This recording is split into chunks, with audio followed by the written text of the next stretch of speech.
bénisse richement. Je suis très content. J'avais cette chanson à l'esprit. Vous l'avez vraiment perfectionné. Vous avez mis le lingala. En tout cas, que Dieu vous bénisse. Je suis très content. Que le Seigneur vous bénisse aussi, mes frères. Je tiens à remercier le pasteur pour m'avoir accordé la chair. Je suis vraiment reconnaissant. Nous sommes les enfants de la maison. Nous n'avons pas le droit de jouer avec les biens de la maison. Et nos âmes coûtent très cher. Quand on nous accorde la chair comme ça, nous devons remercier le Seigneur. Remercier nos bergers pour cette confiance. Que le Seigneur vous bénisse aussi, mes frères. On va intervenir écouter la parole de Dieu. Ce n'est pas moi que vous venez écouter, mais vous êtes venus écouter la parole de Dieu. Je vous prie seulement de vous souvenir de nous dans vos prières. Que le Seigneur nous assiste. Surtout que nous soyons fidèles à sa parole. Nous savons de quoi nous parlons. Parce que la Bible dit, si deux personnes s'accordent pour demander quelque chose, le Seigneur le fera. Que le Seigneur vous bénisse. Sans plus tarder, je vous invite à vous lever. Lire la parole de Dieu. Nous sommes dans Romains chapitre 9. Verset 11. Je lis au nom de Jésus-Christ. Car quoique les enfants ne fussent pas encore nés, et qu'ils n'eussent fait ni bien ni mal,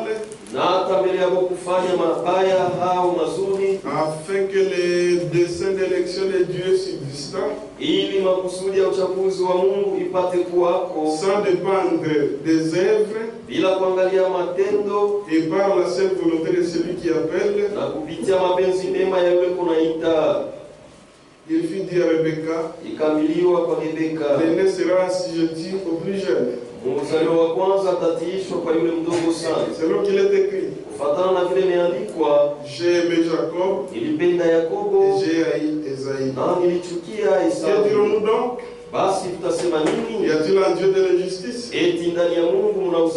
Loin de là. Car il dit à Moïse, je ferai miséricorde à qui je fais miséricorde. Et j'aurai compassion à qui j'ai compassion. Ainsi donc, cela ne dépend ni de celui qui veut, ni de celui qui court, mais de Dieu qui fait miséricorde. Amen. Que le Seigneur bénisse la lecture de sa parole. Je vais prier.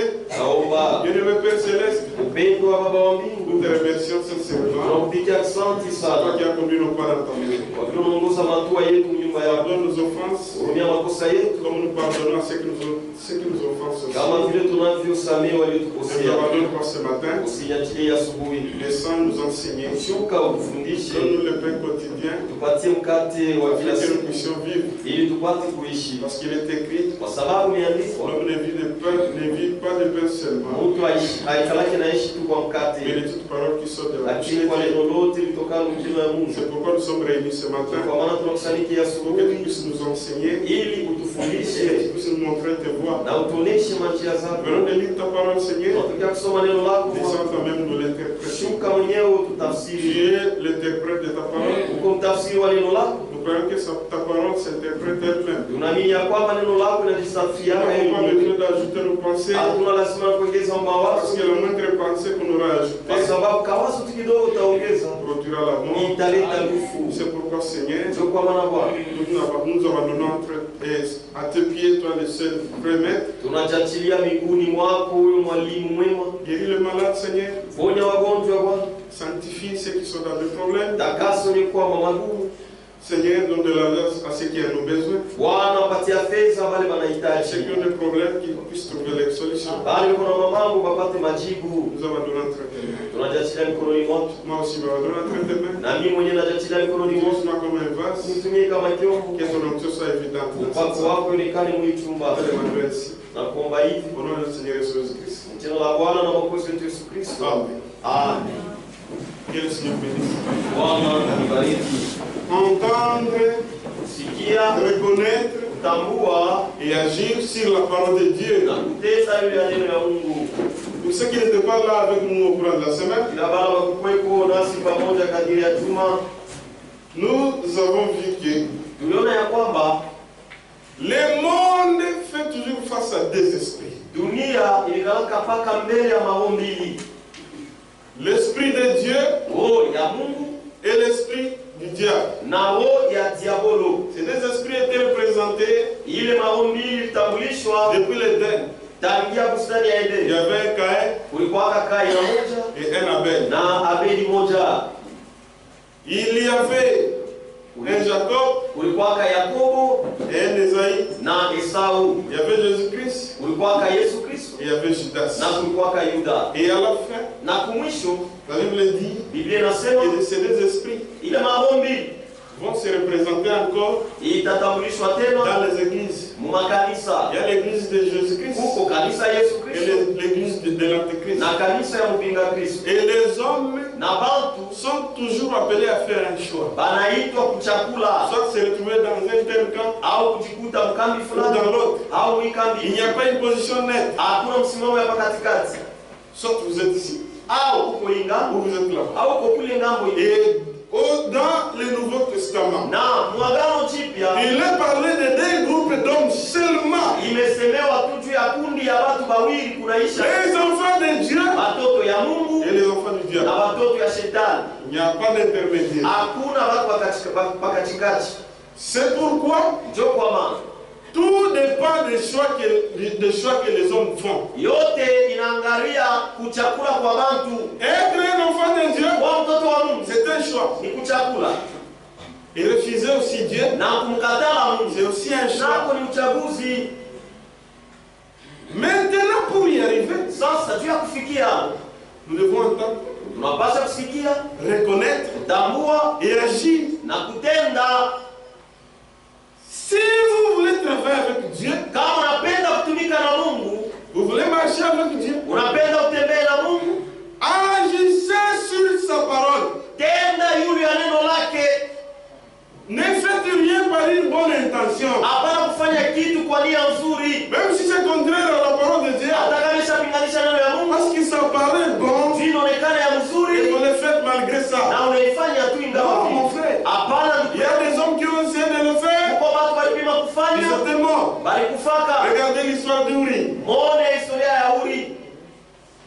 Il avait la bonne intention. Il voulait redresser le char. Comme il n'était pas habilité de le faire. C'était contraire à la parole de Dieu. Il était mort. Que le Seigneur bénisse. C'est pourquoi notre frère dit, frère Branham, il dit ceci. Dans le Dieu de cette âge. Paragraphe 135. Il dit, on ne parle que de deux classes de gens dans le Nouveau Testament. Les enfants de Dieu et les enfants du diable. Saviez-vous cela? Désirez-vous noter un passage de l'écriture là-dessus? Il donne l'écriture 1 Jean chapitre 3 verset 10. Que le Seigneur bénisse. Des promesses de Dieu. Et ce qui est grave, tous les deux groupes sont religieux. Religieux et sincères.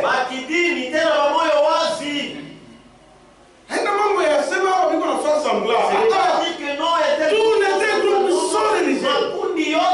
Tous adorent Dieu.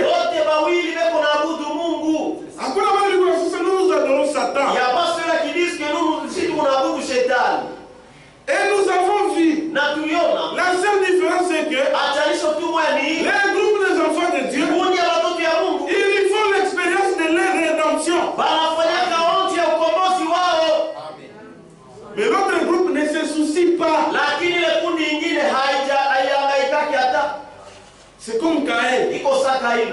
C'est ce que Caïn avait fait. Il a offert une offrande à Dieu sans regarder si ça va plaire ou non à Dieu.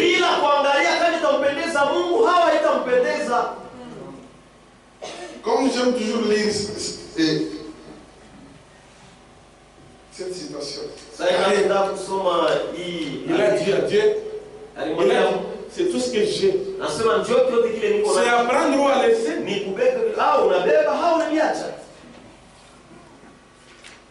Écoutons. Dans cette prochaine, entendre et reconnaître et agir. C'est que Caïn avait fait. Mais nous avançons avec Dieu. Parce que nous avons son esprit. Il nous dit toujours à notre esprit. Et nous sommes enfants de Dieu. Quand quelque chose ne va pas, le Saint-Esprit s'attriste. Et nous le savons. Dieu nous a tengeneza. Quelque chose ne va pas. Et ce n'est pas comme ça. Moi, mon wimbo, le problème c'est citer Jésus. Fini. Même s'il danse en pantalon, nous avons cité Jésus. C'est là que vous trouvez dans des églises, c'est comme une compagnie d'aviation. Avec des hôtesses de l'air là, habillées en petite jupe. Protocole. Elles servent Dieu. Même si c'est en dehors de sa volonté, ça ne les regarde pas. Un chrétien ne doit pas être comme ça. Ne venez pas à l'église pour venir seulement. Non. Lorsque vous venez à l'église, sachez que vous venez pour un objectif. C'est pour être meilleur. C'est pourquoi nous venons. C'est pour être meilleur. Meilleur que hier. C'est pourquoi nous avons vu. Chaque fois que tu viens à l'église, vous ne sortez pas d'ici main vide. Vous sortez avec quelque chose. Écoutez ce que Caïn avait fait. Caïn, il a offert une offrande. Et il dit à Dieu, c'est à prendre ou à laisser. Sinon tu n'as pas à les prendre. C'est comme ça. Écoutez, entendre, reconnaître, agir. Mais écoutez. L'église naturelle, c'est tout simplement une église charnelle. Ils ne pourront jamais surmonter cette petite chose du genre. J'adhère à l'église. Si je vais à l'église et que je fais de mon mieux, c'est tout ce que Dieu exige. Comme quelqu'un m'a dit, à l'église, nous partons seulement remplir le bac. Dieu, dans le cœur. Le cœur de qui? C'est un problème. C'est là qu'il y a un problème. Parce que le cœur de l'homme, c'est un cœur de pierre. Maintenant, Dieu est dans le cœur de qui? Mais dans ses enfants, il a ôté ce cœur de pierre. Il a mis le cœur de chair. Et il a mis son esprit. Dieu dans le cœur de qui? C'est à prendre ou à laisser. Si je vais à l'église et que je fais de mon mieux, c'est tout ce que Dieu exige. Eh bien, c'est ce que Caïn avait fait. Il est allé dresser un autel. Il a offert un sacrifice. Il a apporté les fruits du champ.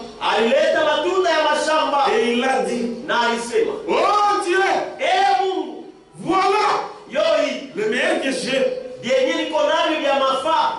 Voilà. Le meilleur que j'ai, c'est apprendre à laisser. Apprendre ou à laisser. Frère, mon frère, ma sœur, tout ce que nous faisons ici, si cela n'est pas agréable à Dieu, nous le faisons pour rien. Dans tout ce que nous faisons, faisons-le de manière à plaire à Dieu. C'est nous qui avons besoin de Dieu. Dieu n'a pas besoin d'un homme. Il est Elohim. Ou qui a ses amis. Si tu arrêtes le péché, il ne gagne rien. Ou qui fait les amis, et tu commets le péché, il ne perd rien. Ou qui couvre, que tu meurs, il ne perd rien. Ou qui okolewa, que tu sois sauvé, il ne gagne rien. C'est là qu'il est Dieu d'amour. Il n'y a pas de relation bilatérale.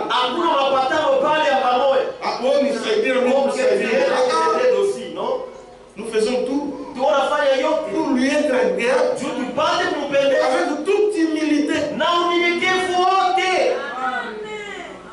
Quand on aime bien nous, si vous chantez pour Dieu, faites-le de manière à plaire à Dieu. Si tu prêches de manière à plaire à Dieu. Même les offrandes, faites-le de manière à plaire à Dieu. Car lui, il n'a pas regardé à ça. Apprendre à laisser. C'est ce que prend les croyants charnels aujourd'hui. Je vais fréquenter l'église. Je vais adhérer au meilleur groupe que je puisse trouver. Je paierai ce que je dois à l'église. Je ferai ce qui est bien. Et bien voici le meilleur que je puisse faire. J'aiderai la veuve en lui achetant du charbon. Je donnerai aux enfants des habits. C'est tout à fait en ordre. Il n'a rien à dire là. Non, après c'est tout à fait en ordre. Il n'a rien à dire là-dessus. Il n'y a rien à dire là-dessus. Mais c'est ça. S'il dit, c'est ça. Un point très.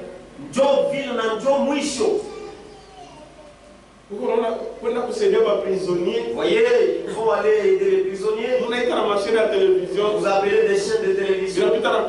Et ça passe même dans des journaux. Mais quand vous apportez la parole de Dieu, c'est tout. Un point très. Si tu en veux, si tu en veux, tu le prends. Sinon, tu n'as pas à le prendre. Eh bien, c'est ça l'attitude de l'église du charnel. Aujourd'hui, organiser des programmes sans tenir compte de la parole de Dieu. Bon, ici maintenant, il y a un comité de mamans. Chaque jeudi, il y a la réunion de mamans. Ce qui a ça m'a conseillé à ma maman. Écoutez maintenant les conseils. Boucharati ou boucharati. L'adultère sur l'adultère. Moukanis. Dans l'église. Quand vous leur demandez, où est-ce que vous avez tiré ça dans la Bible? Apana. Non. Apana. Non. Ici et ça c'est nous seulement. L'église charnelle. Kanisa ya kimwili. Maintenant aujourd'hui, comme il y a des groupes de gens, les groupes des enfants du diable ne se soucient de rien. Mais les enfants de Dieu, ils ont un objectif. Nous ne suivons pas Dieu pour rien.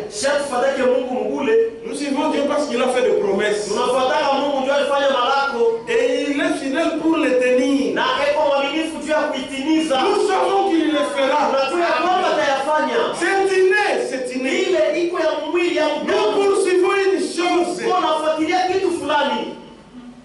nous l'atteindrons. Na tutapata ile. Nous atteindrons sûrement le but. Hakika tutashika shabaha. C'est pourquoi nous suivons Dieu dans sa parole. Ndio kwa maana tunafuata Mungu neno lake.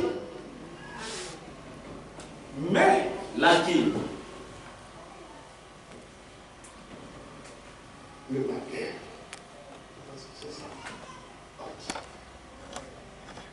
Il y a quelque chose de très important que nous allons aborder. Il n'y a que 2 églises dans le Nouveau Testament. Et ces 2 églises, l'une c'est l'église de Jésus-Christ. Et l'autre c'est l'église de l'Antichrist. Toutes les 2 églises sont sincères. Écoutez ce que Frère Branham dit. Il dit il y a des gens sincères. Sincères et honnêtes. Mais dans le mensonge. Il y a quelqu'un qui m'a dit, frère, donc, vous condamnez trop les dénominations. Dans les dénominations, il y a des prédicateurs sérieux, sincères. J'ai bien dit sérieux par rapport à quoi? La seule chose qui nous rend sérieux, c'est la parole de Dieu. En dehors de la parole de Dieu, c'est de la folie. Si vous voulez être sérieux, c'est ce que Dieu dit. On n'est pas plus sérieux que Dieu. Toi, tu peux être plus sérieux que Mungu. Tu es sérieux en piétinant la parole de Dieu.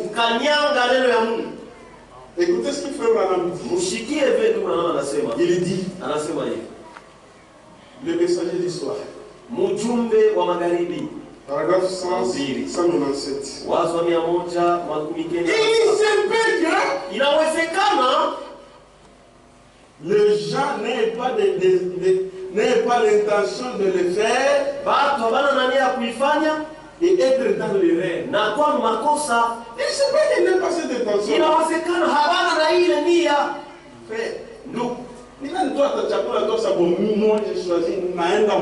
Qui peut choisir ce disant que non, moi je vais dans l'enfer?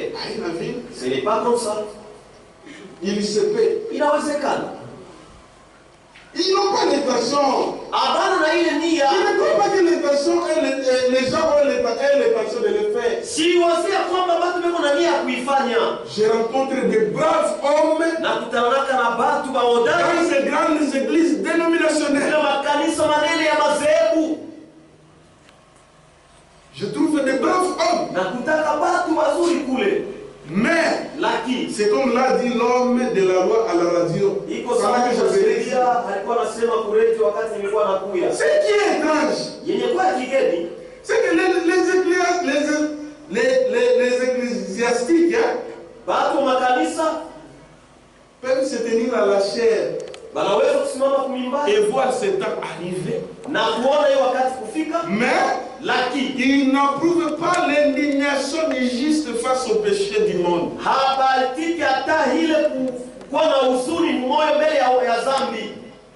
Ils ne prouvent aucune indignation. Mais ils sont très religieux.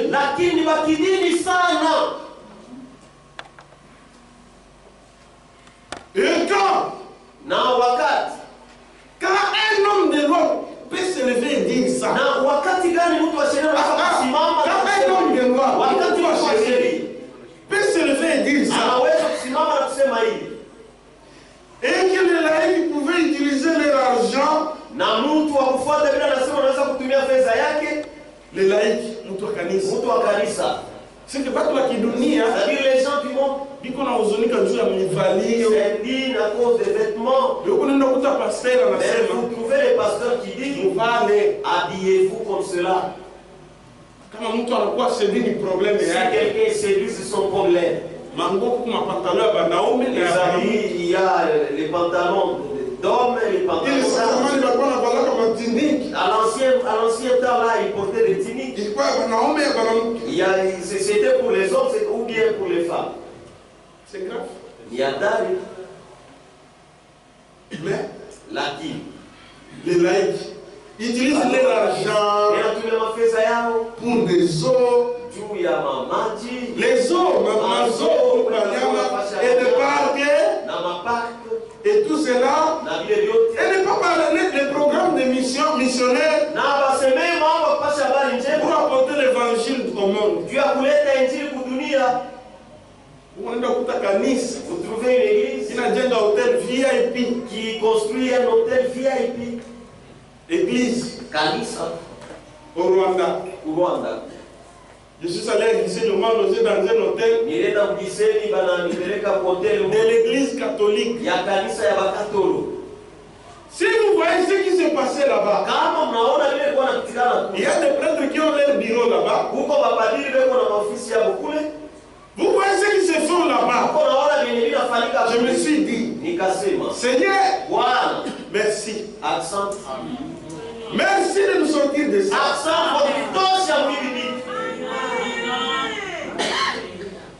Mais ce qui est certain que notre Dieu a juré, plus jamais mon peuple ne sera dans la confusion.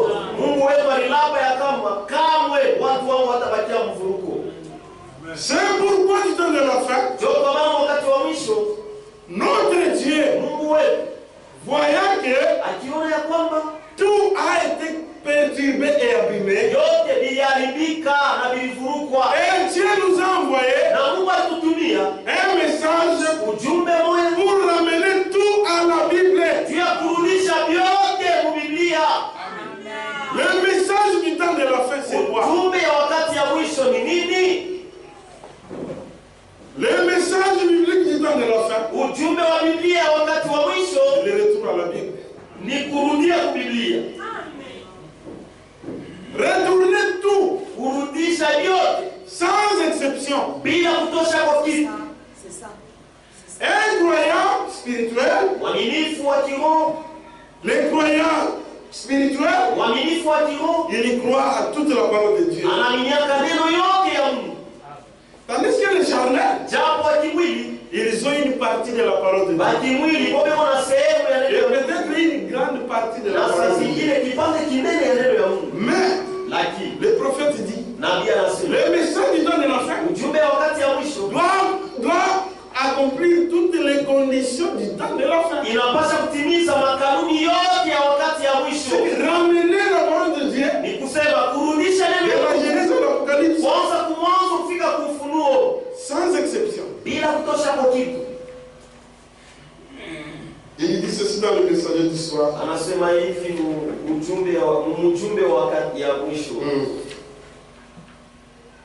Dans ce paragraphe, c'est là que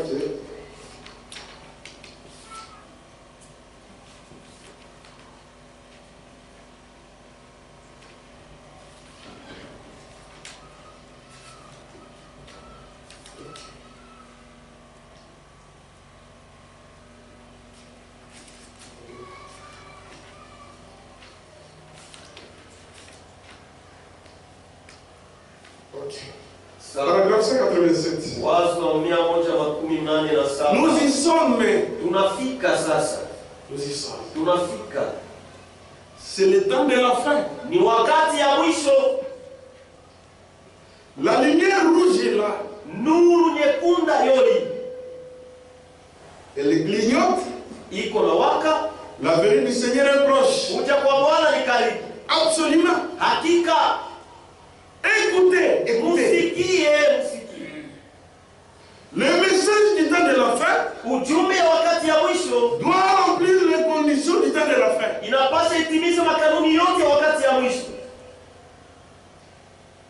Les points sur lesquels les gens se sont égarés. Les points sur lesquels les gens sont égarés. Le message remettra cela en ordre.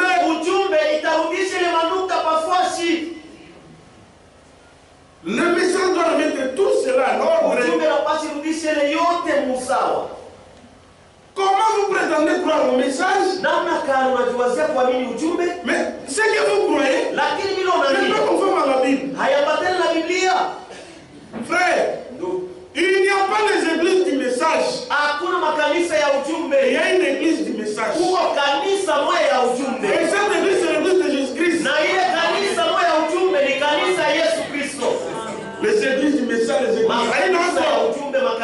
Il y a une église de Jésus et l'église de Satan. L'église de Jésus, elle est la colonne et la pluie de la vérité. Le message doit remettre cela. Le message du temps de la fin remplit toujours les conditions du temps de la fin. D'un bout à l'autre des Écritures. Ce n'est pas une partie. Il est de dire que des croyants charnels. Donc, comme je l'ai toujours dit, à quoi banque qui était leur banque, qui était une banque de la vie éternelle. Bon, ça va, je te crois comme mon sauveur et mon Seigneur. Alors, garde-moi la vie. Mais Marie, c'est la mère de Dieu. Lakini Maria ni mama wa Mungu, je ne vais pas abandonner. Alors que nous respectons, nous chacun son opinion. C'est fort qui te trompe. Le véritable enfant de Dieu, ceux qui est ennemi de Dieu, il est leur ennemi. Ceux qui est contre Dieu, et aussi sont contre cela. D'un bout à l'autre. C'est ce qu'il devrait faire cette fois-ci. C'est un message. Un appel à retourner à la parole originale. Oh là là. Ce que les autres messagers ont fait à leur temps, ces messagers ici, ces messages ici les fait aussi. C'est ce qui nous a été promis. Dieu l'a promis dans sa parole. Malachie 4 dit que cela arriverait. Ramener la foi des enfants à l'air de père, à celle de père. Il a promis cela et nous vivons dans ce jour. Que le Seigneur bénisse. C'est pourquoi il y a 3 points clés qui trouvent les méchants. Le message, il n'y a pas un autre matière. Le message,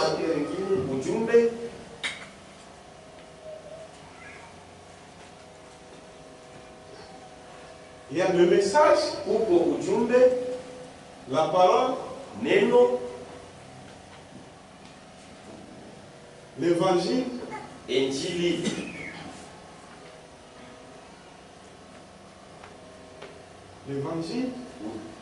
et Jésus-Christ.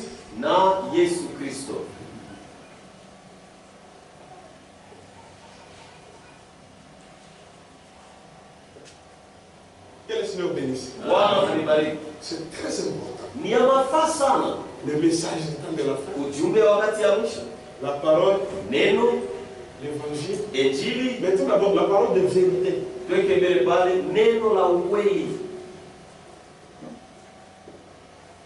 parole, l'évangile, Jésus-Christ. Si vous séparez ces 3 choses, et vous les voyez comme 4 choses, voilà. Si vous séparez les 4 choses, et vous les voyez comme 4 choses différentes, vous êtes séduit. Complètement séduit. Le message du temps de la fin, c'est la parole de vérité. C'est ça même l'évangile du salut. Ce n'est pas différent. Et la parole, c'est Jésus-Christ lui-même.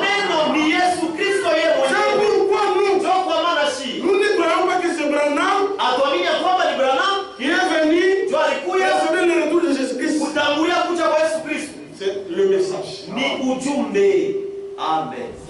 C'est le message qui prépare la venue de Jésus-Christ. Prenons d'abord Frère Franck. Comment il définit le message? Comment il définit? Que le Seigneur bénisse. C'est là que si vous ne faites pas très attention, ça va vous troubler. On vous dit d'abord l'évangile, ça va vous introduire Jésus. Si vous refusez le message, comme vous avez cru à l'évangile, là vous avez la vie éternelle, mais vous n'aurez pas le Saint-Esprit. Parce que vous n'avez pas cru à la parole. Bongo. C'est faux. La Bible dit, Dieu donne le Saint-Esprit à ceux qui obéissent.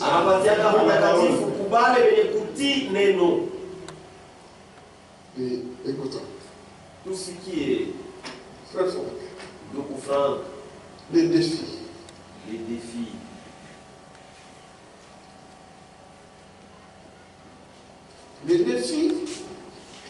défis.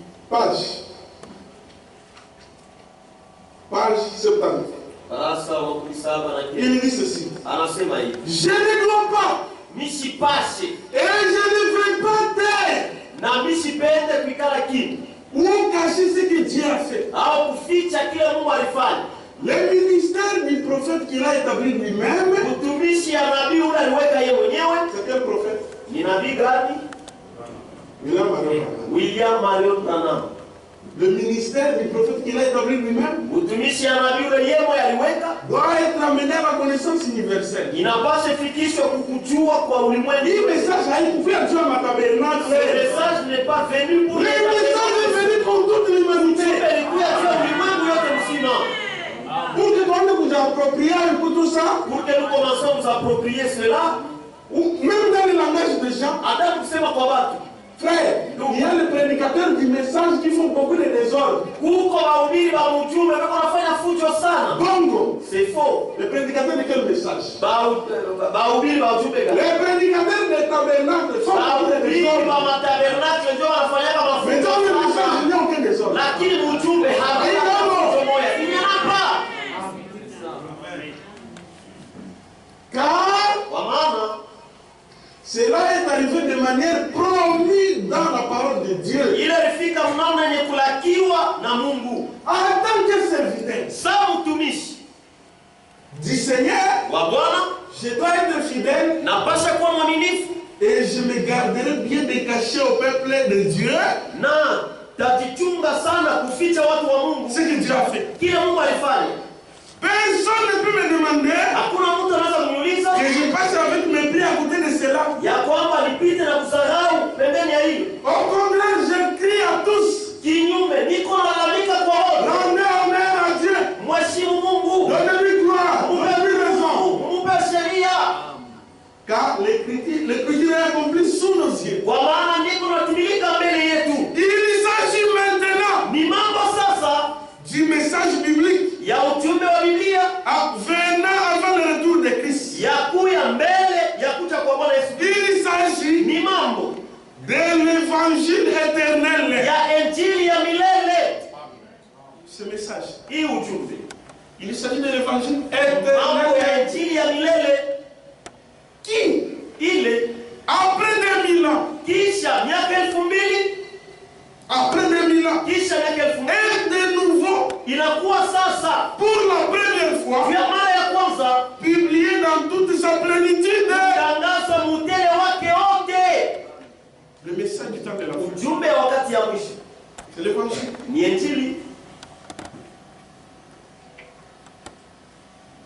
Il s'agit de l'appel à sortir. L'église épouse. Et de sa préparation. Le message nous appelle à sortir et de nous préparer.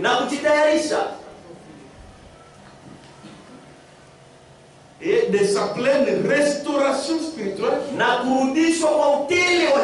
et de son achèvement.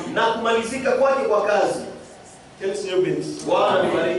C'est ça le message que nous nous prenons. Quand même qu'on a un message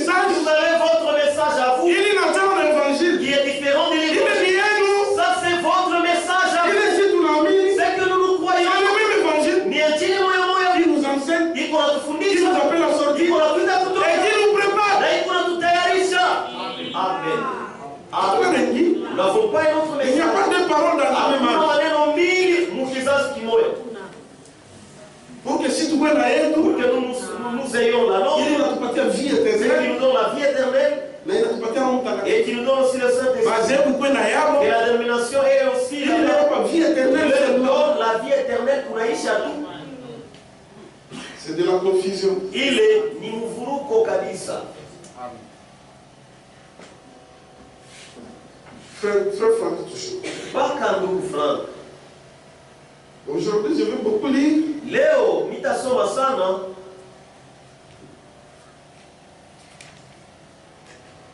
le christianisme traditionnel.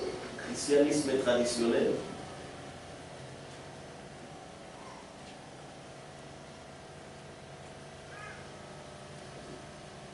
Page 123.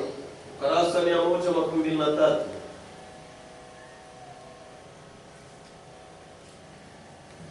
Il dit, anasema, il ne reste ici unabakia tu hapa aucune place, hata fashi moja, aucune place pour des propres œuvres qui ne mènent à une propre justification. Hata fashi moja juu ya tendo mwa fulani, juu ya kupeleka kuhaki mwa fulani. Je relis. Il ne reste ici aucune place pour des propres œuvres qui mènent à une propre justification. Nous savons au contraire, nous avons au contraire à donner place au message divin, à l'évangile de Jésus-Christ. À l'évangile de Jésus-Christ. C'est là. En fait, le message du salut. Le message du salut. Moi, ça m'étonne. Quelqu'un dit, le message, c'est la parole. Mais il vous dit, la parole sauve. Mais quand vous lui dites le message sauve,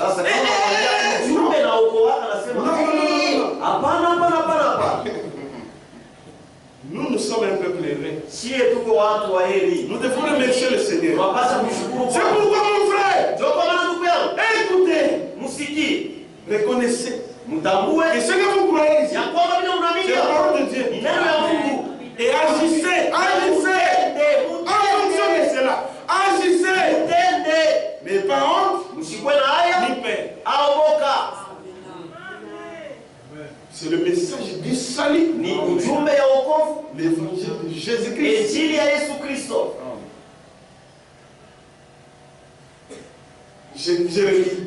Nous avons rencontré la place au message divin, l'évangile de Jésus-Christ. C'est là,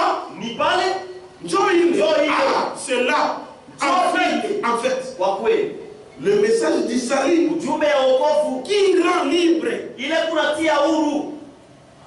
rend libre et qui doit être claironnée dans le monde entier. Et pas seulement dans le tabernacle, dans le monde entier, dunia nzima, claironnée. Kusikilika kulia fasi yote. L'humanité ulimwengu a été réconciliée avec Dieu. Ipatanishwa na Mungu. Ce n'est pas par la foi aina kwa imani à un fondateur d'une religion au kwa mwanzishi wa dini mwa fulani ou à une confession au kukiri kumoya hivi qui produit cette justification divine. Ile kunatoa kuhesabiwa haki ya Mungu. Mais bien lakini la foi en Jésus-Christ, imani ndani ya Yesu Kristo, en qui Dieu, wake Mungu, l'homme et Dieu et l'homme se sont rencontrés, ule mtu na Mungu balikutana et réconciliés, na kupatanishwa.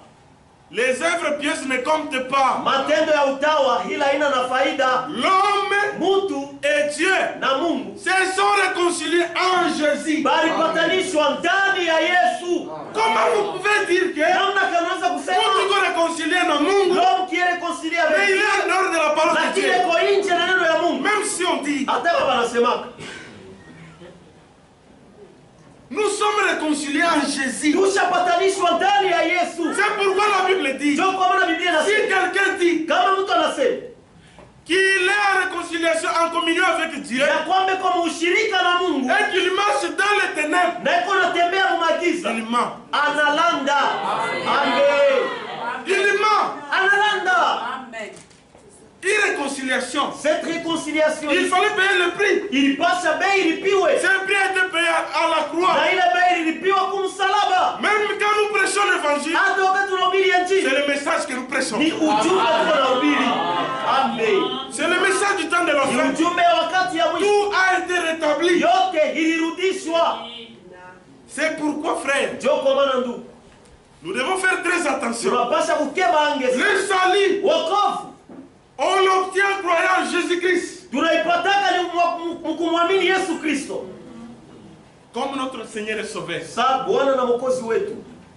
Mais la condamnation, lorsque vous refusez la lumière au profit des ténèbres, fini pour vous. La lumière ne vous sauve pas. Mais la lumière vous donne la foi. Comment tu seras sauvé? C'est pourquoi on dit la parole sauve. La parole vous donne la foi. Et cette foi ne vous indiquera pas une autre personne. Cette foi ne vous indiquera que le calvaire. Même la sanctification, c'est un produit du calvaire. Même l'enlèvement. Même l'enseignement sur les 7 sons. Cela a été produit grâce à l'œuvre de Calvaire. Si Jésus n'était pas mort, où est-ce que tu devais avoir l'enseignement? Où est-ce que tu devais l'avoir?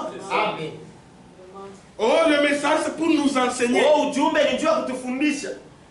Nous enseigner quoi? Dieu enseigne ses enfants. Où est-ce que tu as déjà vu? Michel est chef d'établissement. Michel, je viens inscrire mon enfant. Frère Michel, ah, ok. Venez inscrire l'enfant. Ok. C'est quoi son nom? Bon, tu n'aimes pas dire, non? Non, on ne lui a pas encore nommé. Ah. Et quoi, où est cet enfant? Madame vient. Madame Kouya. Il est encore dans le sein de sa mère.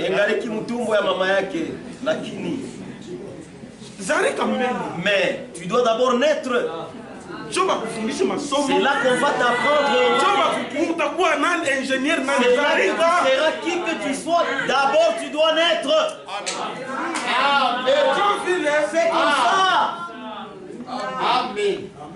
Quelqu'un dit sans savoir, dans l'ignorance. Moi je ne suis pas venu dans le message pour être sauvé. Même dans le message tu n'y es pas. Dans le message tu n'y es pas. Si vous séparez le message de Jésus-Christ, pourquoi séduit? Tu es séduit. Nous sommes réconciliés avec Dieu. C'est en Jésus. Le message du temps de la fin. C'est ça l'évangile. Amen. C'est ça l'évangile.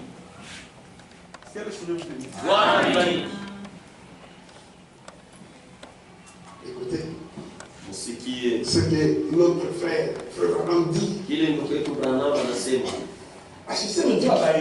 Il ne parle pas au sujet des élus. Les enfants de Dieu. Les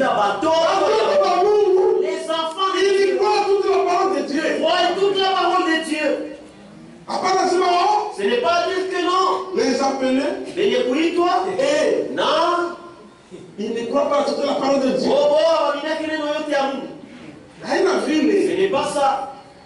Dieu, il a ses enfants. Dans le monde, il y a que des groupes de gens. Les enfants de Dieu et les enfants de Dieu. Parmi les enfants de Dieu, ceux qui sont obéissants à la parole de Dieu, ils ont le Saint-Esprit. Les négligents,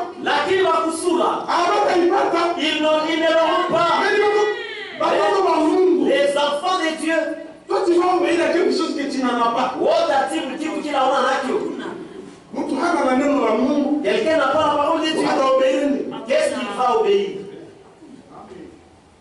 Frère, Donc, if tu crois, tel que nous sommes là, on violé la constitution. on viendra t'arrêter parce que tu as violé la constitution du Rwanda. Même si on dit. Mais va au Rwanda. C'est là que tu seras sous la constitution du Rwanda. Quelqu'un qui n'est pas enfant de Dieu, comment va-t-il obéir à la parole de Dieu? C'est pourquoi il ne peut pas faire des comptes profanes. Frère, observez ce qui se passe. Dans ce qu'on appelle le monde du message. Dunia ya ujumbe. Hakuna mambo ya monde du message. Il n'y a pas le problème des messages. Nous ne sommes pas dans ce monde-là du message. Amen. Le monde du message n'a pas de ce monde des messages a des atalaku. On a des Vous connaissez les atalaku? Ils ne connaissent pas. La prédication sort. Comme le frère Paul est là. Alors c'est lui qui dit allô. Il on lui donne même le micro. Insiste. On lui donne le micro pour qu'il commence à mettre. On ne dit pas amen à toute chose. Non. Même si c'est vrai. Si ça te touche, tais-toi. Ne dis pas amen pour me plaire. Pour que tu me plaises et pour m'ajouter l'onction. C'est là que tu parlotes d'amen et tu peux dire amen. Amen. Dis amen à ce que tu dois vivre premièrement. Ce n'est pas cette histoire d'Atalak ici. L'interprète arrête d'interpréter, il commence à mettre du sel dans la prédication. Mais tiens surtout, ça ce sont des blagues. Il a yote, tu as dit. Il n'y a pas la parole de Dieu. Nous rend sage. Il faut le faire par les dîmes. La parole de nous rend très sage.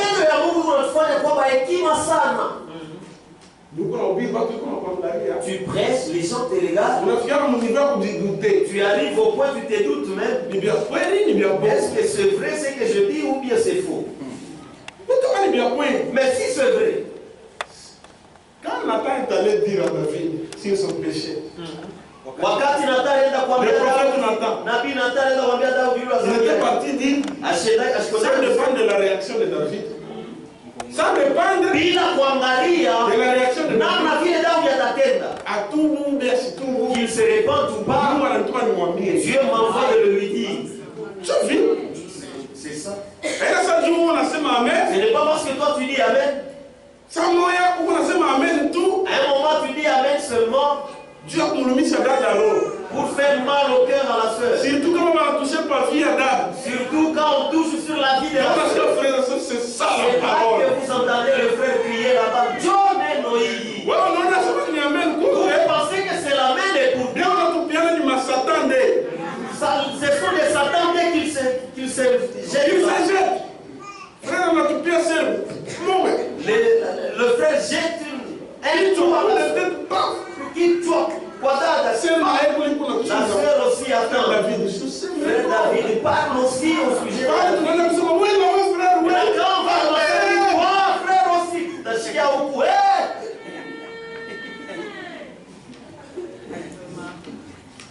Que le Seigneur bénisse. Écoutez, ce que frère Branham dit. Edeni ya shetani. Paragraphe 50. Wazo wa makumi. Non. Bon, je dis. Eh bien, ça. Qui écouteriez-vous? Ni nani ule utasikia? Qui écouteriez-vous? Ni nani ule utasikia? Si vous êtes un véritable fils. Kama vya kweli uko mwana wa kweli. Abaseme si vous êtes un élu. Wabaseme kama uko mteuli. Oh les élus. Oh bateule. Bon ineno yo. Et toute la parole. Les enfants de Dieu, ils sont partout. Bon, fasi yote. Si vous êtes un élu, Kama uko mteule, l'église, d'abord l'église de Jésus-Christ, mbele kanisa Yesu Kristo n'est pas une nation, haina taifa, mais c'est un peuple. lakini ni watu. Amen. Le peuple et la nation, c'est différent. Watu na mataifa inachana. Le peuple, c'est prendre ici, par-ci, par-là. Allez, on mélange. Sous le sang, Chini ya damu, dans la parole de Dieu. ndani ya neno ya Mungu. C'est ça le peuple de Dieu. Si vous êtes un véritable fils, Kama vya kweli uko mwana, vous allez écouter votre papa. utasikia baba yako. Et un vrai fils, Na mwana wa vya kweli, ou une vraie fille de Dieu, au binti wa kweli wa Mungu, prend d'abord la parole de Dieu. anabebaka mbele neno ya Mungu. Peu importe ce que quelqu'un d'autre a dit, Haizuru chochote kila mtu mwingine atasema. il prend d'abord la parole de Dieu. Mbele anabeba neno ya Mungu. Il y a du poisson dans la coupe. Muko sumu kikombe, Et il les croit. na anaamini. Hier, il est coupé, il est amassé. Cette course-là, il y a le poisson. Lui, c'est la parole seulement, et il croit cette parole. Avoir la foi dans toute sa parole, Wana imani muneno yake yote, sa semence mbeko yake a produit un Éden de sainteté, ilizala Edeni ya utakatifu, d'amour ya mapendo et de vie na éternelle. ya uzima wa milele. Batoto ba Mungu, Les enfants de Dieu,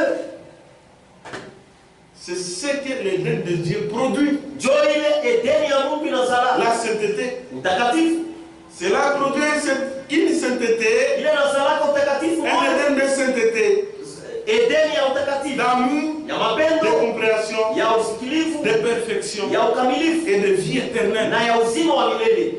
Voilà le programme de Dieu. Jo mambo ya Mungu ile.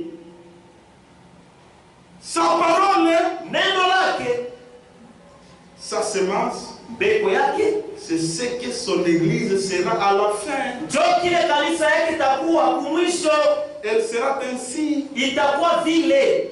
Neno la Mungu, La parole de Dieu,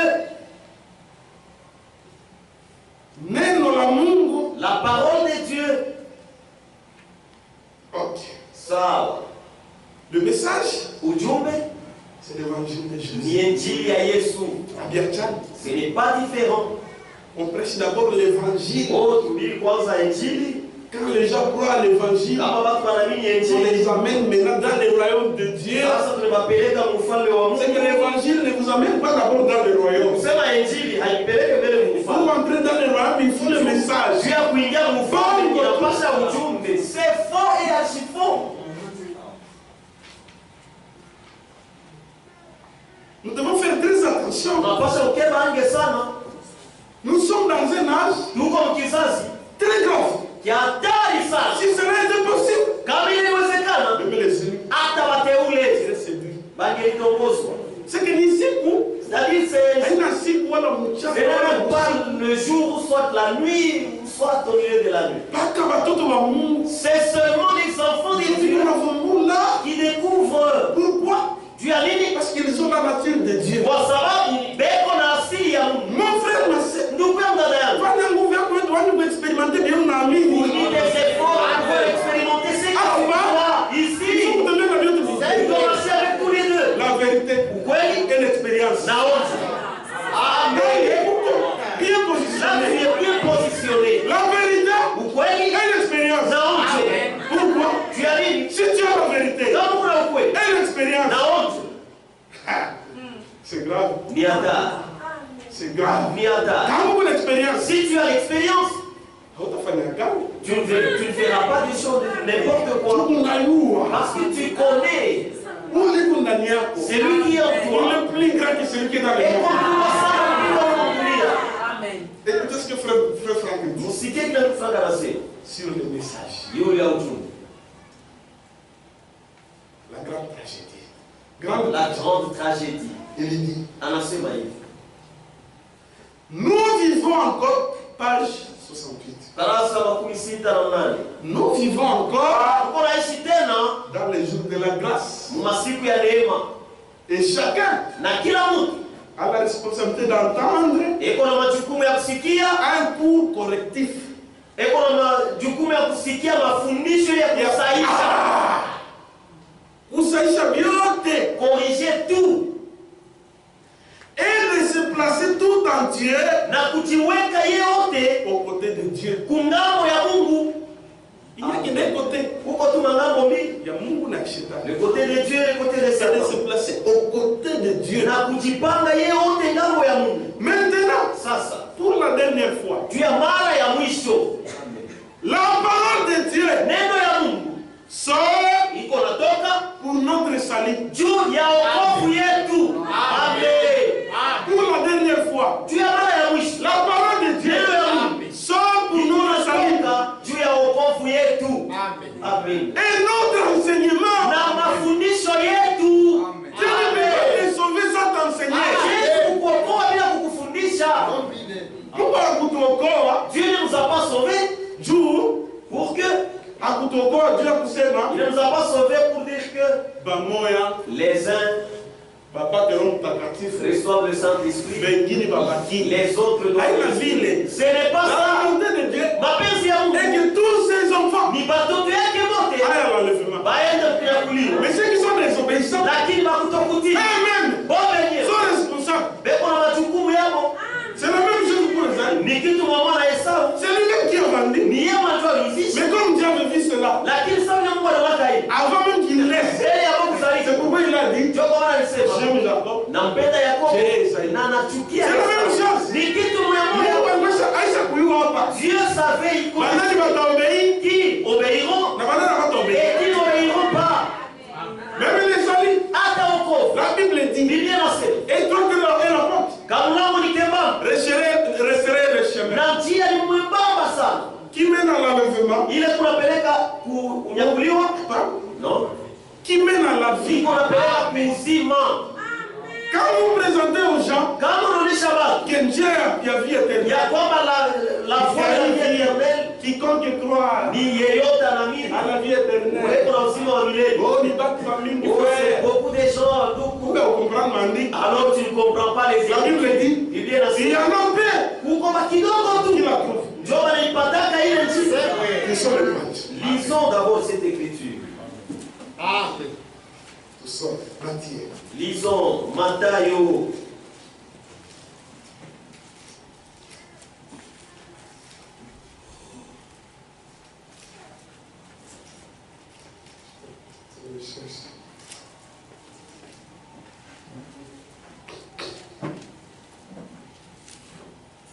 Matthieu chapitre 7, Mathayo sura ya 7 verset 13. shairi ya 13. Entrez par la porte étroite, Mwingie pa mlango mwembamba, car large est la porte, kwa maana mlango iko mnene spacieux est le chemin qui mène à na la njia perdition. iko mnene kunapeleka kupotevu, Et il y en a beaucoup qui entrent par là. na kuko bamingi leo wanaingia mwile njia, Mais, lakini étroite est la porte, mlango ni mwembamba resserrez le chemin na qui mène njia à la vie. iko ile kunapeleka kuuzima. Et il y en a peu qui la trouvent. Kwa tuma kidogo ndio niko naipata, Peu de gens ba kidogo sana, batu kidogo qui trouvent cette porte-là. ndio wanapata ile mlango ile. C'est vrai qu'on a présenté Bantu. Mais là si tu présentes aux gens Quiconque. yeyote Bien à kuambia que sans leur dire que si vous prenez une écriture, kama unabeba andiko moja, prenez aussi une autre. beba tena andiko ingine. Si vous prenez une autre écriture, Kama unabeba imeandikwa, prenez une lettre aussi écrite. beba tena imeandikwa vile vile. Quand vous tombez la responsabilité, Grâce les gens devant sa propre responsabilité. la parole de Dieu Neno ya Mungu est sortie pour notre salut ilitoka juu ya wokovu wetu et pour notre enseignement. juu ya mafundisho yetu. Amen. Donc le message c'est la parole. Basi ujumbe ni neno. Amen. Que le Seigneur bénisse. Bwana bariki. Nous sommes dans un temps où nous pouvons sortir de toute forme de confusion. Tuko wakati ile tunapasha kutoka muhali yote. Il y a une confusion yako mbali. Avec la confusion là très loin, très loin. Frère Branham dit, Tuko anasema quel que soit le genre d'expérience que j'ai fait dans Ingawa aina ya watu ile nilifanya maisha. Mais Lakini sans la parole de Dieu, bila neno ya Mungu ça ne sert à rien. hailazimishe kitu. Que le Seigneur bénisse. Bwana nibariki. La parole de Dieu Neno ya Mungu est sortie ilitoka pour notre salut juu ya wokovu et yetu notre enseignement. na juu ya mafundisho yetu, Afin que ili nous soyons ramenés tupate kurudishwa sur le chemin biblique. njia Biblia. Amen. C'est pourquoi le message est sorti. Ndio kwa maana ujumbe ilitoka. Ce n'est pas pour ramener dans le tabernacle. Haina tu kupeleka watu mtabernakulo. Pour être ramené sur le chemin biblique. Ni juu turudie njia Biblia. Tout est déjà ramené. Yote isharudishwa. Cette parole est à quiconque veut croire. Hii neno iko kwa yeyote anapenda kuamini. Amen. Qu'il croit. Pour ceux qui ne la suivent pas, Juu ya wale waifuate. la même parole Neno moja sera pour eux, itakuwa juu yabo. ce qui les condamnera au jugement. Ile itakuwa hukumu, siku ya hukumu. Que le Seigneur bénisse. Bwana bariki. Comme j'ai entendu, Sabia nilisikia. quelqu'un présenter les choses vraiment, Mtu alikuwa anahubiri vitu frère, ndugu dans notre âge, mwingi sasa il y a les appelés kuko wenye kuitwa et les signes. na bateule Et frère, na bandu les appelés, wenye kuitwa même dans les dénominations, ils sont là. hata mumazehebu bekwamo, Sauf que ni tu dans la dénomination, il n'y a pas de fils et frère. muzehebu ni kweli hamuna uzima, Mais il y a des individus qui ont la vie. lakini muko bantu mule wenye kuwa na uzima mule bo Il faut entrer dans l'éternité au jugement dernier. batengiaka mumilele siku ya hukumu ya mwisho Sans aucune considération à la parole de Dieu. bila hata kuangalia neno ya Mungu. Jean 12. Yohane sura 12. Maintenant, on verra qui a raison. Tutaona nani kuna sheria. Que le Seigneur vous bénisse. Bwana alibariki. Jean 12, verset 47. Yohane sura 12 sheria. Si quelqu'un entend mes paroles Kama mtu anasikia maneno yangu et ne regarde point, na asiichunge kamwe, ce n'est pas moi qui le juge. haina mida mhukumu. Car je suis venu non pour juger le monde, Kwa maana mimi nilikuja hapana juu ya kuhukumu dunia, mais pour sauver le monde. lakini juu ya kuokoa dunia. Celui qui me rejette Unatanikataa et qui ne reçoit pas mes paroles na asipokee maneno yangu, à son juge. eko na mwamzi wake. La parole que j'ai annoncée, Neno ile nilitangaza, c'est elle qui le jugera au dernier ile jour. neno itamhukumu siku ya mwisho. Amen. Ushaona sasa kama unakataa neno leo, Ne pense pas que si tu refuses c'est la que wewe parole, jugement dernier ndio utaenda c'est tuli. alors que tu iras au jugement dernier, c'est ton jour là, non? Bongo, C'est faux. le même Jésus que tu refuses ici, Yesu mwemolo unakataa hapa. comme sauveur, Sa mokozi. na unakataa kusikia neno yake. Tu refuses d'écouter sa parole. Lakini neno kunasikia, C'est la même parole que tu écoutes jitakuhukumu. qui sera ton juge. C'est pourquoi mon frère, Ndio kwa maana ndugu, vous qui n'avez jamais reçu Jésus-Christ en votre wewe vie, mpaka uyapokeaka Yesu Yesu ni Kristo, kesho. n'attendez pas demain. C'est pourquoi la Bible dit, Ndio kwa maana Biblia inasema, aujourd'hui, leo si vous entendez ma voix, unasikia sauti yangu, pas autre chose, hapana kitu kingine. n'endurcissez pas votre cœur. Msifanye moyo wenu kuwa mgumu. Miju kesho, C'est pour que demain, hata hii neno utabiri c'est leo. la même parole que tu crois aujourd'hui. C'est elle qui va Hata t'aider. unakufa, Même si tu meurs, la parole ne passe pas. neno ya Mungu Haipita. ne passe pas. Hata wanakuzika. Même si on t'enterre. Comme Jésus, Ça vile Yesu. il est le même hier aujourd'hui. Hebu sasa jana leo hata milele C'est lui qui est la vie. ni yeye ndio uzima. Atakufufua. Il va te ressusciter. Usione asema utakuwa Mkristo Ne pense pas que tu seras chrétien bila neno la Mungu. sans la parole de Dieu. Hapana. Non, non. Mkristo Être chrétien, ni neno la Mungu. c'est la parole de Dieu. La mort de Jésus, L'ouvroyer. elle est faite selon les Écritures. Ilifanyika kufuatana na maandiko. Il a été crucifié Alisulubishwa selon les Écritures. kufuatana na maandiko. Ressuscité Alifufuka selon les Écritures. kufuatana na maandiko. Il reviendra nous prendre Hata mjao kutuweka kufuatana na maandiko. Nous devons croire Tunapaswa kuwa selon les Écritures. kufuatana na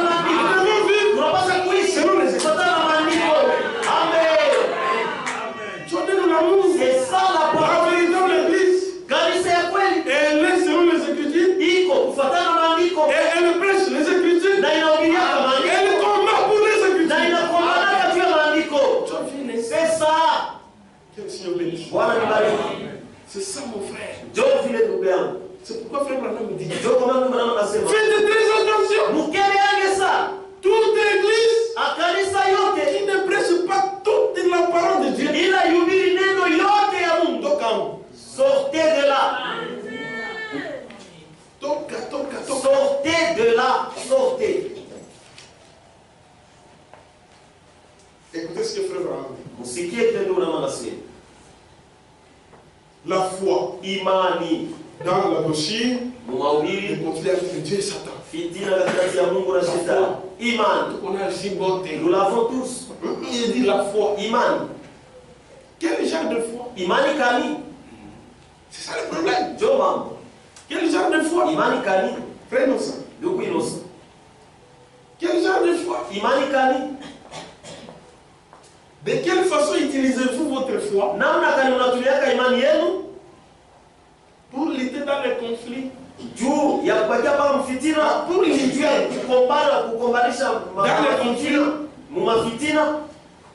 Allez-vous appliquer votre foi sur une certaine théorie?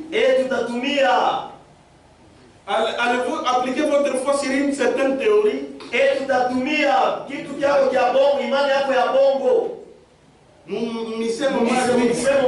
Sur un raisonnement, sur quelque chose, n'est-ce pas raisonnable que la plupart des gens viennent à cette église? Il dit, n'est-ce pas raisonnable? Et les gens viennent dans cette église. N'est-ce pas raisonnable? N'est-ce pas ça la grande église? Non, monsieur. Ça ne l'est pas. Si cette église ne prêche pas chaque parole de Dieu, ne dit pas amen à chaque parole de Dieu, ne croit pas chaque signe, chaque merveille, ne les va pas opérer parmi eux, je sortirai dans les... Je sortirai de cette église. Je sortirai dans les... Peu importe combien elle est grande, ou combien elle est petite, Mungu haikumkanisa kubwa wala Dieu n'est pas dans une grande église ou dans une petite. Dieu est dans Dieu est dans sa parole. Ce n'est pas parce que vous êtes à deux, frère. J'entends, Dieu va nous aider. Vous voyez, c'est Dieu. Il a dit, là où deux ou trois sont réunis. C'est vrai, il est là. Vous vous trompez. Dieu est là où sa parole est. Quel se bénisse. Le message, il est sorti. Et pour le salut, et pour l'enseignement. Frère Branham, comment il définit le message?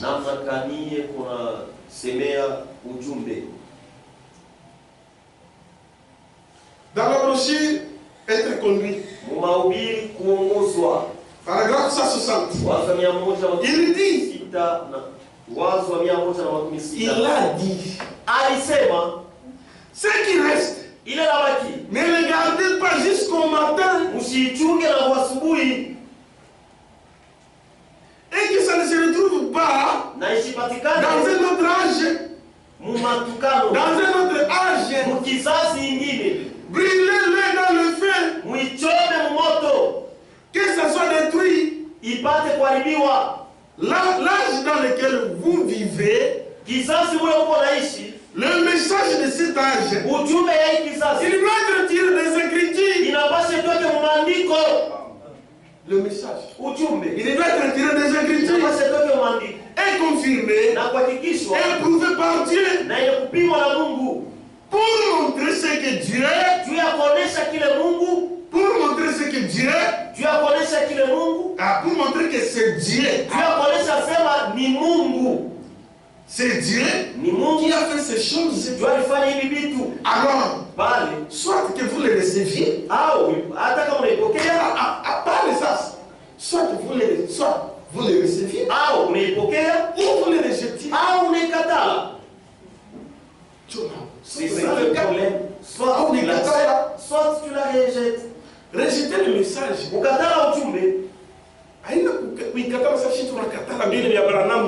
n'est pas dire que nous refusons leurs histoires là de Branham. Ça aussi c'est rejeter. Il est naïf Kukata. Mais rejeter le message, c'est l'accepter et ajouter vos pensées.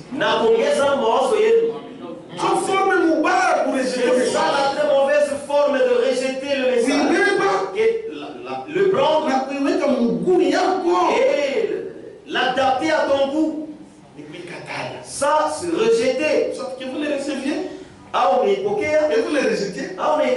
Écoutez, c'est là la vie. Il est Jobujima. Pas les Jobujima. Quel Seigneur bénisse. C'est là la vie. Pas les Jobujima. Aucun catal. Si tu les refuses, tu refuses l'évangile. Tu n'as pas ta vie éternelle. Comment tu auras la vie éternelle? Parce qu'il faut écouter la parole de Dieu. Quel Seigneur bénisse. C'est là la vie. Pas les Jobujima.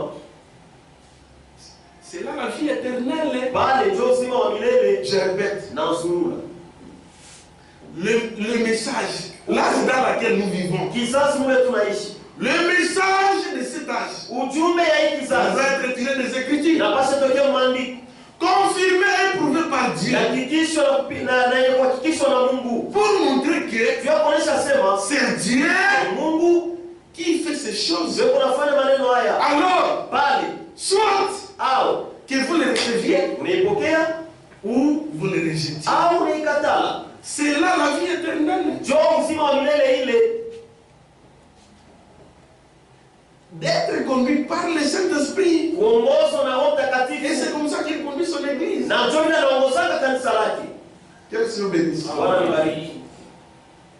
Dans la même brochure, il dit être conduit 7 décembre 1965. 7 décembre 1965. Il dit et nous essayons de mélanger. Nous essayons de mélanger ces choses. Vous ne pouvez pas faire cela. Ou même le message, vous mélangez le message, tu mélanges avec tes histoires de chez vous. Donc, on a rendu le message pas tellement mécanique. C'est-à-dire tu fais le message qui devient trop mécanique. On a impressionné. Des noms qui impressionnent. C'est grave. Nous, nous sommes un peuple appelé à sortir. Quel Seigneur bénisse. N'essayez pas de faire cela. Vous devez en venir à croire une seule chose. Ou bien vous allez croire Dieu. Ou bien vous allez croire votre église.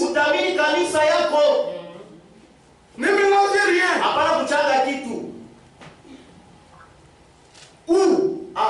Ou bien vous allez croire le monde.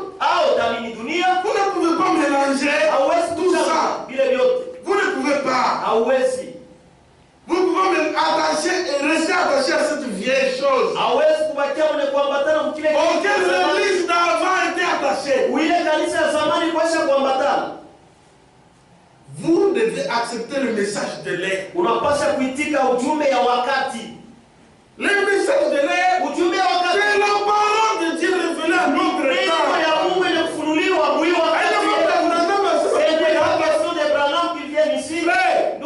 Notre Dieu, il se fait adorer dans l'esprit, dans la vérité. Et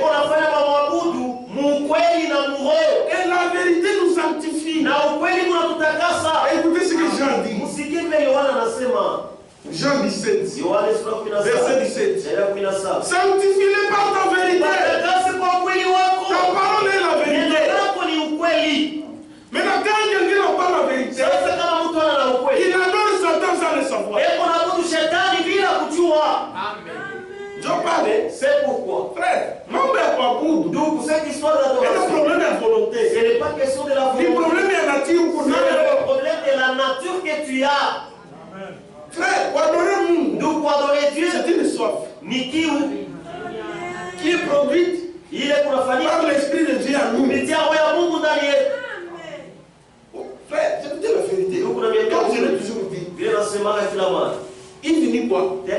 suis là. Même si le pasteur n'est pas là. Et même si tous les diacres ne sont pas là, entre nous restons chez Benio et tout.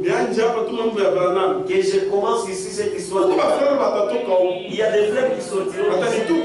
Ils vont me jeter dehors. Et non, c'est un pasteur, il y a que ce soit, c'est un problème de la nature. Vous sentez que ce n'est plus vous qui vivez. C'est Christ qui vit.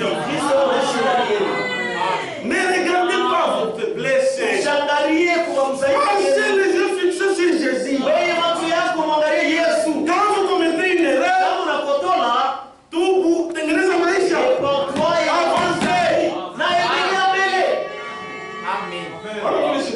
C'est un doyen. Satan, c'est un doyen. Il sait comment accuser les gens. Il va te susciter les problèmes que tu avais fait dans l'an 90. Montre-lui Christ seulement. Il est mort à la croix pour vous. Pour tout vous. Que tu te répandes. C'était le vendredi, j'ai dit. Frère, il faut voir. Quand on a fait la cause. Il faut, si tu commets un péché et tu veux arranger, demandez-vous sur 5 choses. D'abord, pour reconnaître, mais tu dois reconnaître que ce que je viens de faire ici, c'est mauvais. Ça vient de la nature de Dieu. Et puis pour regretter. Si c'est mauvais, ça va te faire mal aussi. Parce que mon père, tu vas très mal te sentir. Et puis, Kisha, il faut arranger. Il n'a pas sauté les nez. Tu dois te repentir. Tu te repens maintenant. On a tout. Après, Kisha Kutu. Après Kutu. Kisha Kutu. Allez réparer. Wende ukatengeneze. Une Bible est comme tel que la Bible le dit, si tu es offensé, va voir cet homme. Réparer. Et tu restes en paix. Et si tu termines avec abandonner. Acha. Ça va vous aider. Abandonner. Acha. Après le point où tu allais, on a charatika. Ne sois pas quelqu'un qui commet adultère. On a tu pleures. Et le lendemain, tu achètes encore les mégas. Où est-ce que nous allons nous rencontrer? Alors tu n'as pas abandonné.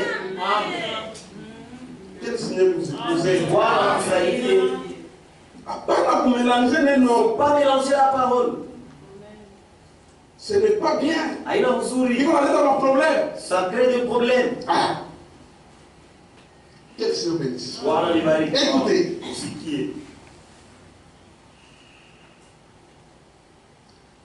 Dans la brochure, les signes. 1er septembre 1963. 1er septembre 1963. Paragraphe 132.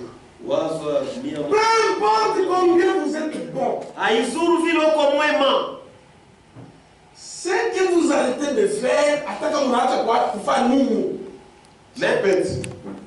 peu importe combien vous êtes bon. Ce que vous arrêtez de faire,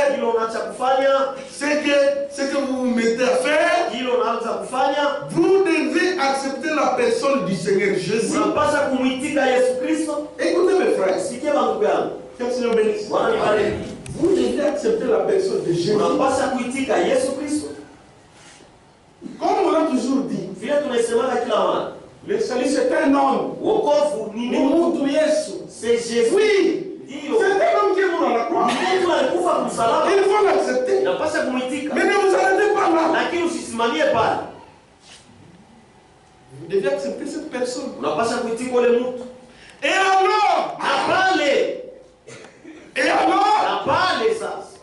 C'est le monde de Jésus. Mais c'est un homme de Jésus. Vous devez l'accepter. Et alors? Et alors? Quand vous faites cela,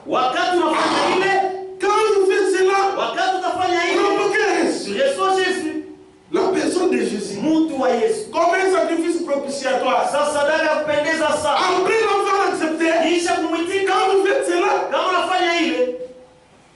il est la parole. Et connaît non. Pas comme nous, Le même que tu as accepté là. C'est lui la parole. Amen. Il est la parole. Et connais-nous.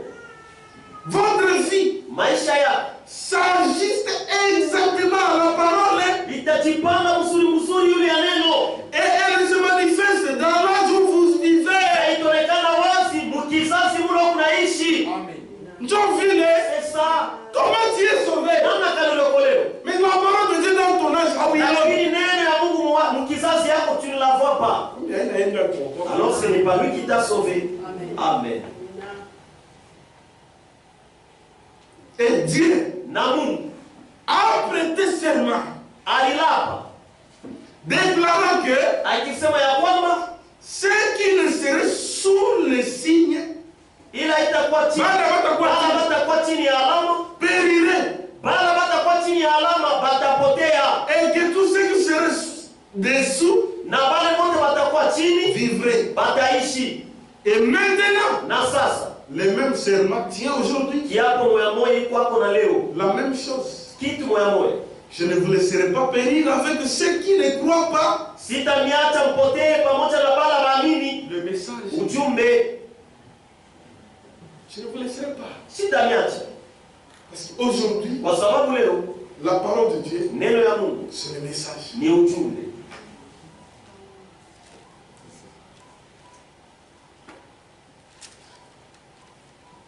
Voilà.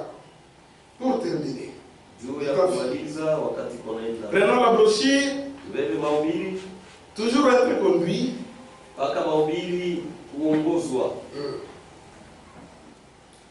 Bon, prenons les hommes qui sont maintenant en prison. Paragraphe 300. Oh, écoutez. Tous ceux qui ont rejeté le message de l'air, avant d'être condamnés, l'évangile avait d'abord été prêché aux condamnés. Aux condamnés, avant qu'il parle, avant qu'il parte sans miséricorde. Noé a été enfermé dans l'arche. C'était un témoignage. Dieu a fermé la porte. Après son troisième poule. Après le troisième poule de Sodome, les portes ont été fermées. Il n'y avait plus de miséricorde. Les 10 n'ont pas pu trouver. Et l'évangile a été prêché.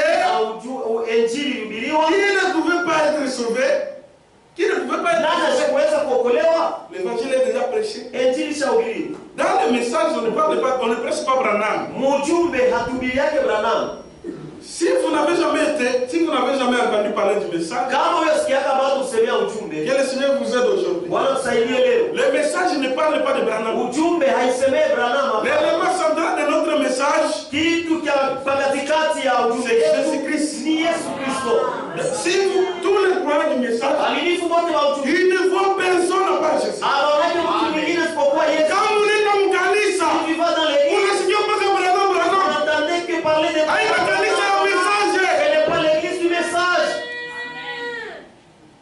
Il faut lui pousser, mais dans chaque âge, tu dois savoir dire que il y a toujours un Esaïe et un Jacob. Quand il y a le faux, c'est que le vrai se trouve quelque part. Où le faux s'est inspiré.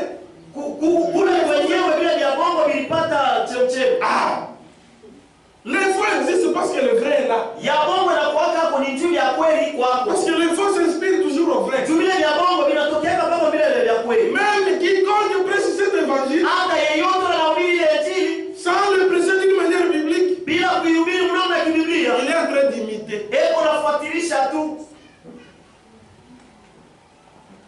Maintenant, une question simple. Parce que les gens pensent que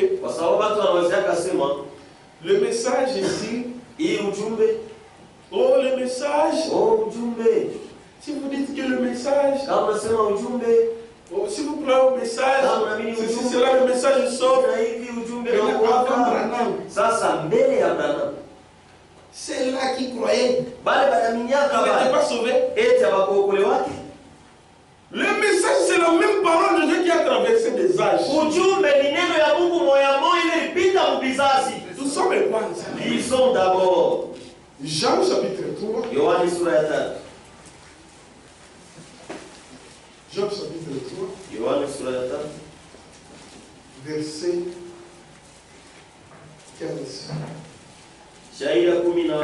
Afin que quiconque croit en lui ait la vie éternelle. Car Dieu a tant aimé le monde et qu'il a donné son Fils unique. Afin que quiconque croit en lui ne périsse point, mais qu'il ait la vie éternelle. Dieu en effet n'a pas envoyé son Fils dans le monde pour qu'il juge le monde, mais pour que le monde soit sauvé par lui. Celui qui croit en lui n'est pas jugé, mais celui qui ne croit pas est déjà jugé, parce qu'il n'a pas cru au nom du Fils unique de Dieu. Écoutez la version du semeur. Cette version explique très bien.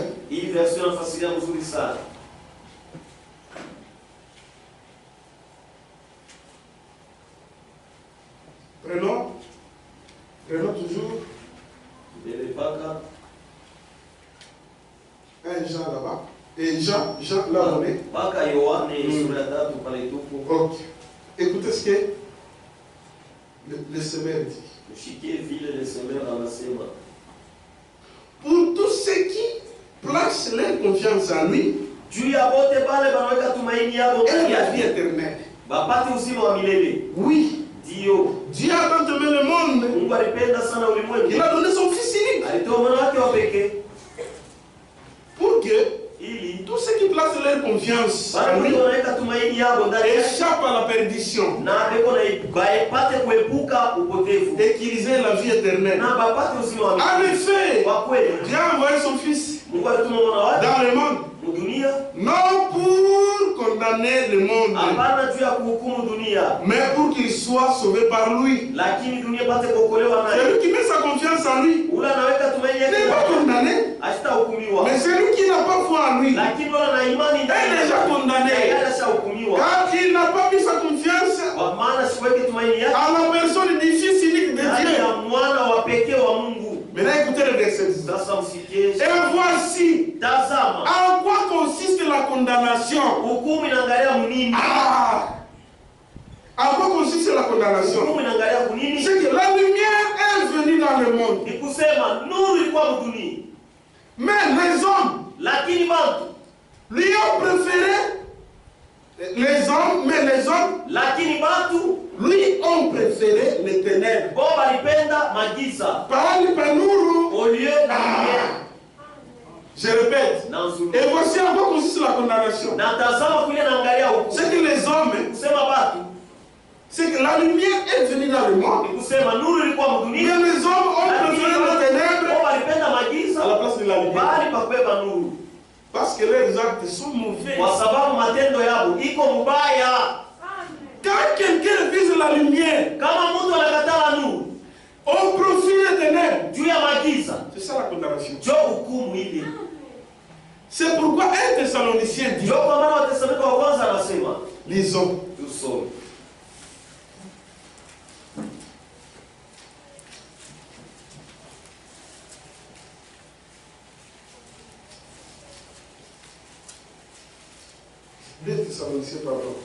Chapitre 2, verset 9.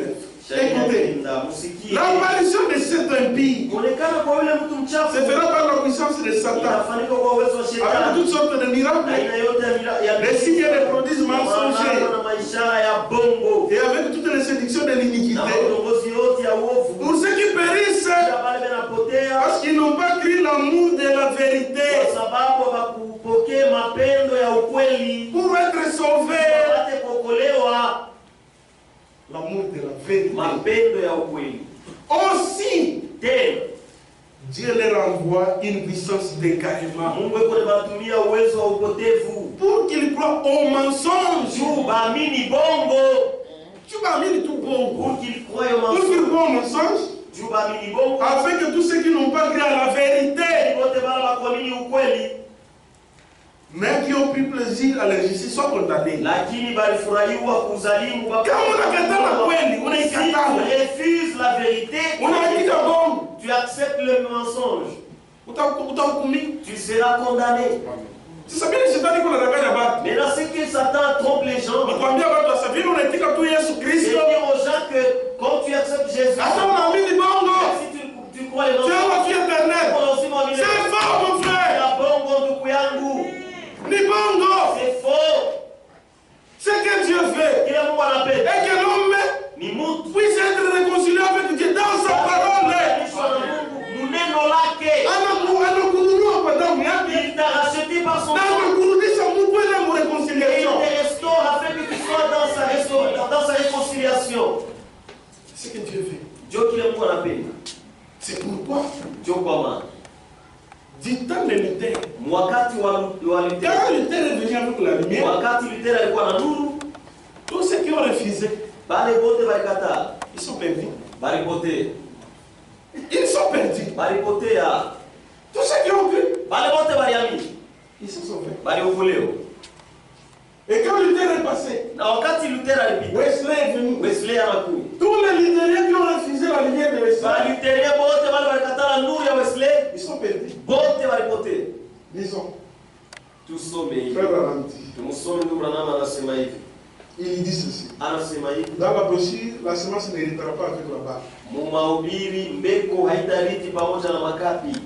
Paragraphe 133. Wazo 133. Il dit.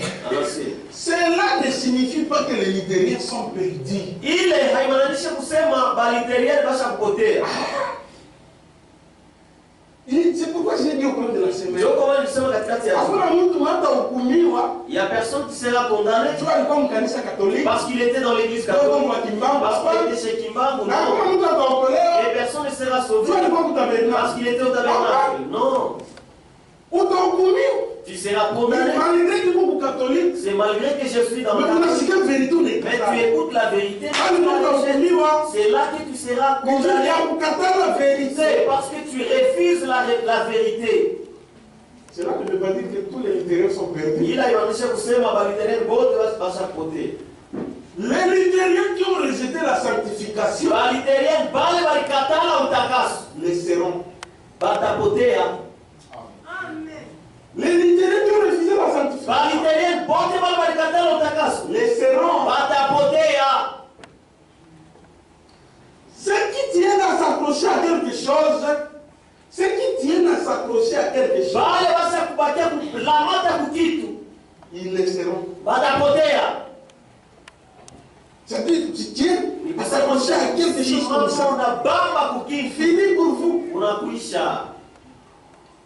Vous voyez, Israël mange de la manne neuve chaque soir. Remarquez bien ça. Quel est ce bénéfice? C'est pourquoi aujourd'hui, beaucoup d'églises, chaque église, au lieu de prêcher la parole de Dieu, chaque église tient à une doctrine. Kila kanisa nasimamia paka na kulamata ile mafundisho yao ya kanisa. Si quelqu'un ne s'attache pas à la saine doctrine, kama mtu ashambatana kwa mafundisho safi, la saine doctrine c'est la parole de Dieu. Na mafundisho safi ni neno ya Mungu. C'est-à-dire tu as aussi ta propre doctrine. Écoutez, musikie. Je termine maintenant. Namaliza sasa. Que le Seigneur vous bénisse. Bwana anibariki.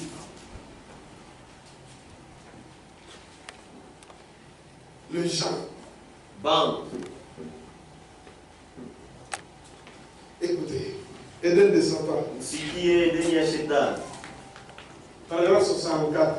Wazo wa makumi sita na nne. Et nous, nasi, quand nous avons soif de la connaissance, kama tuko na kiu ya ufahamu, que nous voulons avoir un doctorat en philosophie, un doctorat en droit, c'est un péché que de faire ça. C'est une déclaration forte, mais c'est la vérité. Que cela soit fort, c'est quand même la vérité. Il dit, ce qu'il en est aujourd'hui,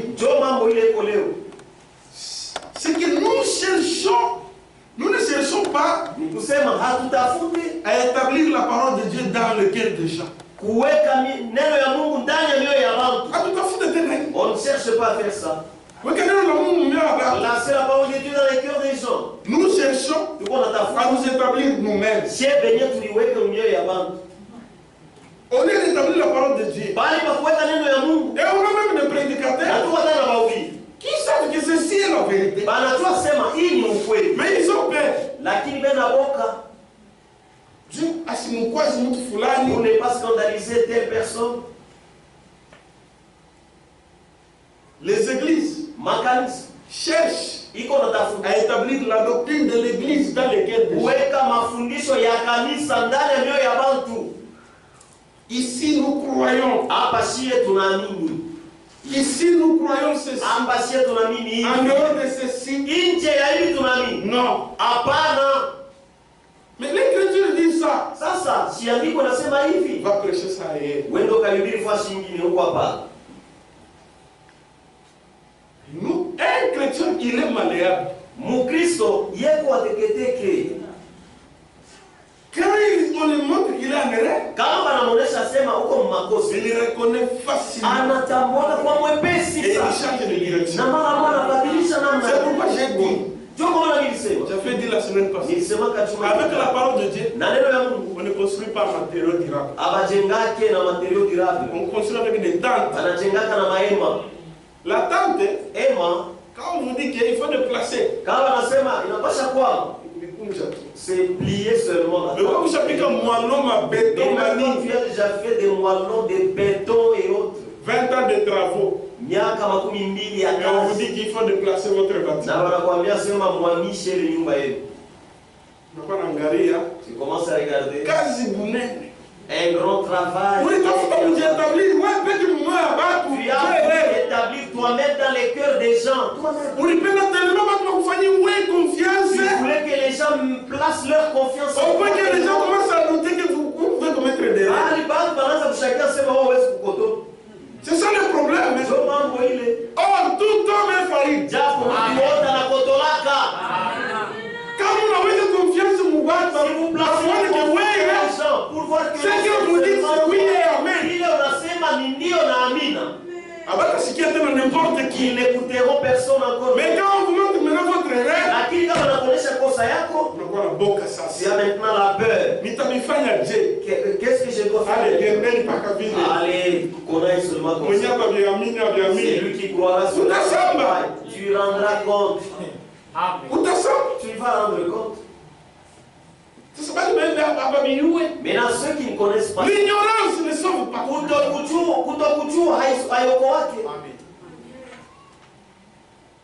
Nous avons réussi l'ordre d'établir la parole de Dieu.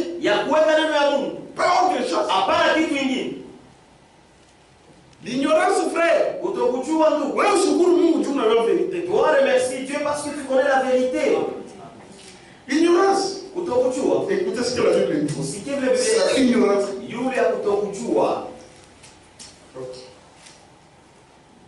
Deux Thessaloniciens chapitre 1. Au milieu d'une flamme de feu. Verset 8. Au milieu d'une flamme de feu. Pour punir ceux qui ne connaissent pas Dieu. Mon frère.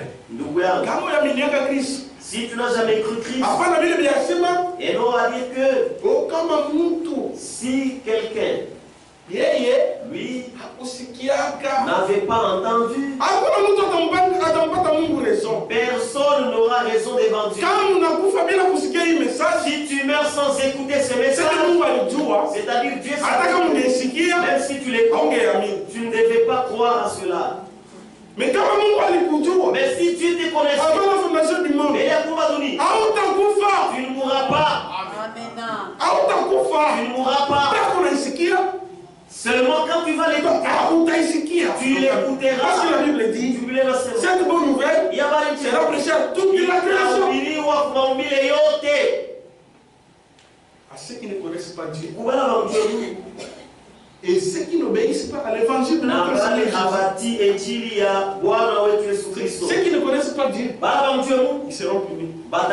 Et toi qui connais l'évangile de notre Seigneur, mais tu n'obéis pas. Pourquoi le problème? Tu as des problèmes, tu es coupable. Moi je connais la vérité. Toi tu connais la vérité.